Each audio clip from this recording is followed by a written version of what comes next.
for Meggett to slip through. Doesn't.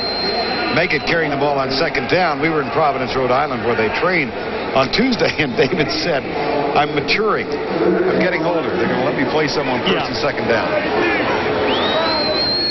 3rd and 1.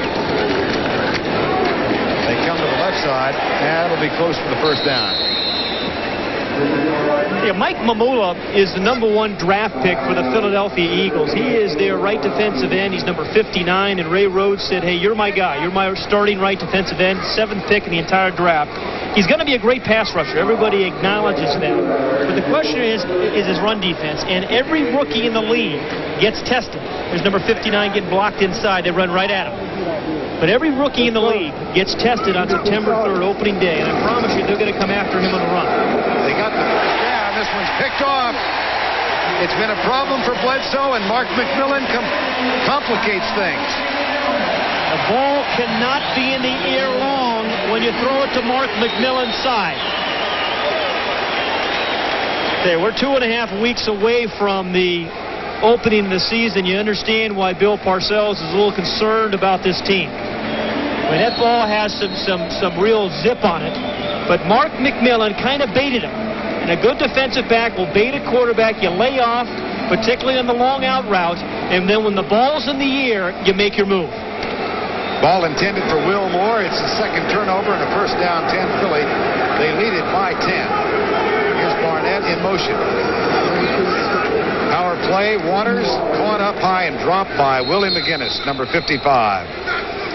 Well, we talked about the talent that Drew Bledsoe brings to this game, but he has a problem, and that's throwing the ball to the wrong colored jersey. Well, he threw 42 the last 2 years, but Vern, if they don't run the football better this year, he's going to throw a lot of interceptions. They have to run the ball better. We've reached the 2-minute warning. 2 minutes to go, first half, 17-7, Philadelphia leading New England. And the Philadelphia Eagles have a second down now at the 40-yard line. You know, Ray Rhodes wants, Randall Cunningham to go through all the kind of situations you're going to have in a regular season. So now he's in a 2-minute drill, has a chance to get something up on the board before halftime. Cunningham back. Oh, almost picked off. Maurice Hurst almost returned the favor.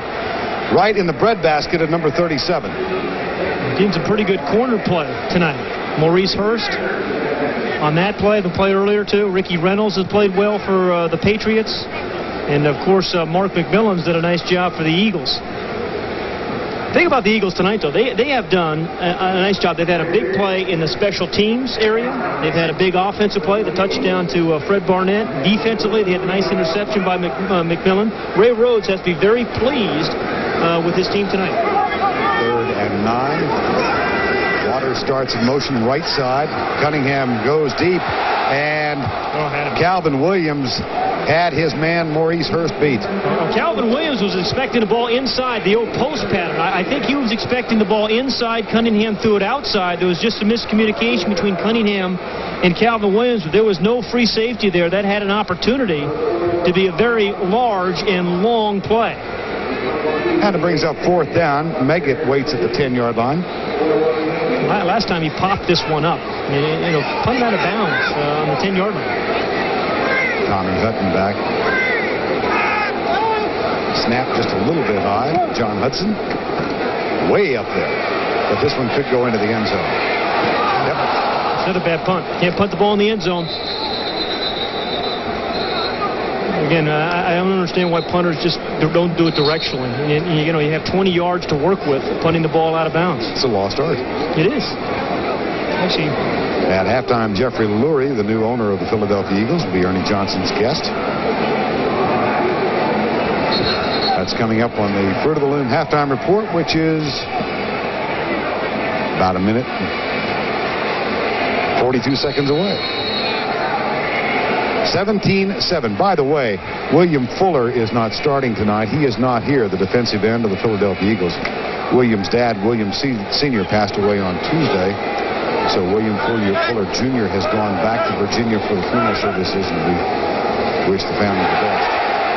That one incomplete in the hands of Dave Meggett. It'll be 2nd down and 10. Hey, one of the great stories, I think Red Hall, number 97 there for the Eagles, put the pressure on Drew Bledsoe. Red Hall is a one-determined football player. Cut 5 different times by the Tampa Bay Buccaneers between 1992 and 1994. Hooked up with the 49ers a year ago, was cut there, then came back. At the end of the year, he came up with 5 sacks, including 2 in the championship game. Now he was a big free agent for the Eagles. 2nd down and 10. Pass across the middle. Caught the tight end, Ben Coates. 1st down at the 35. Again, the Eagles are playing pretty good defense, but I still don't understand them not jamming Ben Coates a little bit. He's still getting off the line of scrimmage. Clock at 1:20 and running. William Thomas comes over to join the Patriot side of things. You know, you think back to the Eagle team of 91. Randall Cunningham goes down. They had one of the great defenses in the last 15, 20 years, I think.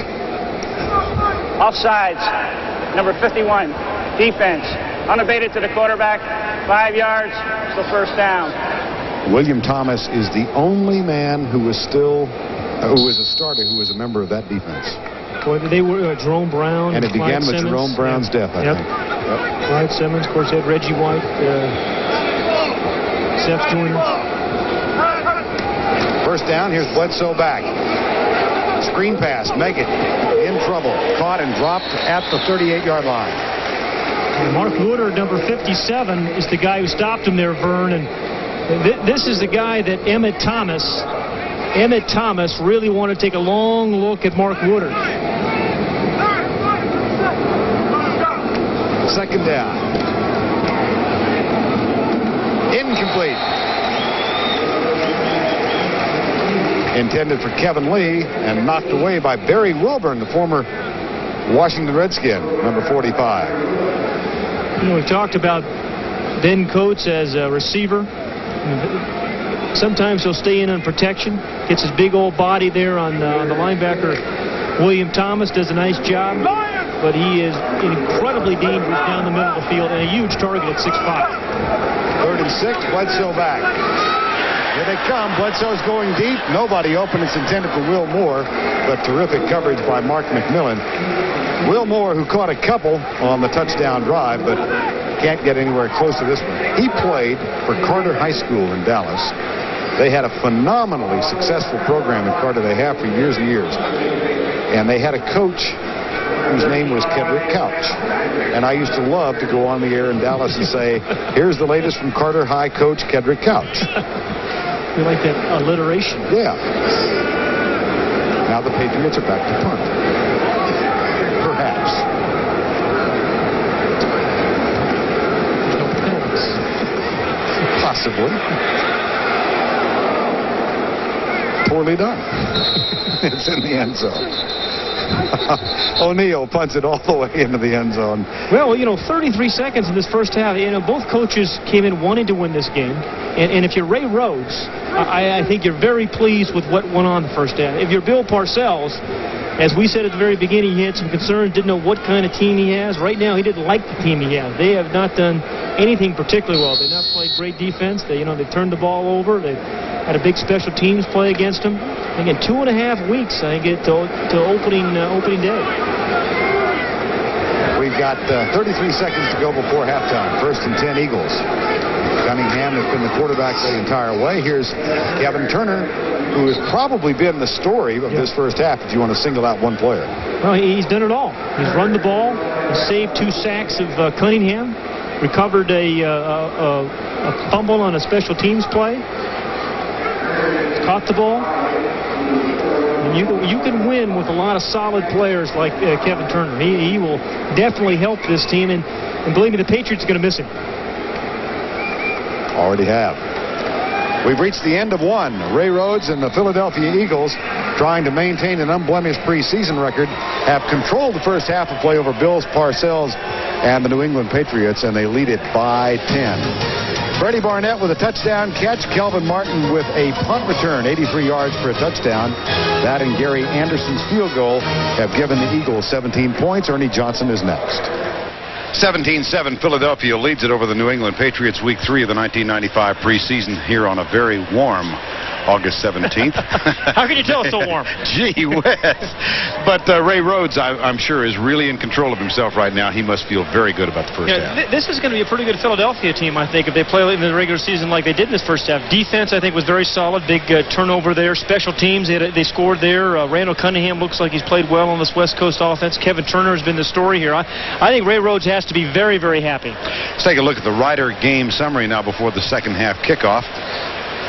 Bledsoe 12 of 20. Cunningham with 6 of 19. Not impressive statistics, but the special teams have really shined for Philadelphia. Yeah, you see Kelvin Martin on the 83-yard punt return. Rushing yards, New England, we talked about, hey, they wanted to come in and run the ball. Where's that non-existent running game? Then only 15 yards there. Philadelphia with a pretty good first half with 76 yards. Gary Anderson will kick off as we open the second half. 93 degrees at kickoff a couple of hours ago. I think it's 95 now. It's gone up. Here's Phil Yaw, or Dave Meggett, rather. Nope, it's Phil Yaw, number 32 instead of 22. And the Patriots will come out to open the second half. Andre Allen makes the tackle. Drew Bledsoe will stay in at the signal calling spot. You know, I remember doing a game here back in the late 80s. They called it the snowball game. Oh, yeah. When Jimmy Johnson and the Cowboys came up, Bradshaw and I were standing right where we are, doing our on-camera to open the show, and whack! Here came a snowball right at our heads with a rock in it, and I said, this is going to be a long day. I almost longed for those temperatures. Not a whole lot, but almost. This handoff goes nowhere. Corey Kroom, number 26, with the carry. Well, Corey Kroom, number 26, is going to be in the mix of the running backs. Parcells would like Curtis Martin to be the dominant guy, but Corey Kroom is going to be a versatile player. They'll use him on special teams. They'll use him somewhat in the running game. But it's clear, it certainly looks like it this far in the preseason. That pass incomplete on second down. Kind of finishing up that thought. Clear they don't have the dominant runner they had during Parcells' championship years. Gavay again, number 54. I think one of the best inside linebacker coverage guys. Played great last week. You saw him early in the game on the blitz. He always seems to be around the ball when it's thrown over the middle. I mean, the guy picks up tight ends, backs out of the backfield pretty well. He's got some pretty good hands. Filling a spot that Byron Evans had for so many years, and Evans a holdout, contractual problems. Here's Meggett out of the backfield on third down, but that's short of the first down. And a good defensive first series for Philadelphia. You know, we talked about Mike Mamula, the #1 draft pick of the Eagles. They think he's going to be a terrific pass rusher. He's number 59 against veteran Bruce Armstrong. Armstrong, a massive guy, does a good job of just pushing him away. But he's getting closer and closer. I mean, some people think they've been a bit frustrated with him. Ray Rhodes thinks he's going to develop into a great pass rusher. O'Neal is on to punt. Jeff Seidner is back to return this one. That's a poor punt. And Seidner on the run has it. And a lot of room to go. And the special teams for the Patriots persist in causing problems. Oh, boy. So the angst of Bill Parcells is palpable. Here's Jeff Seidner with the return. Good for 26 yards. After the penalty, the ball back inside the 20. The handoff to Conner. The swing forward. He's got some room. He's got some talent.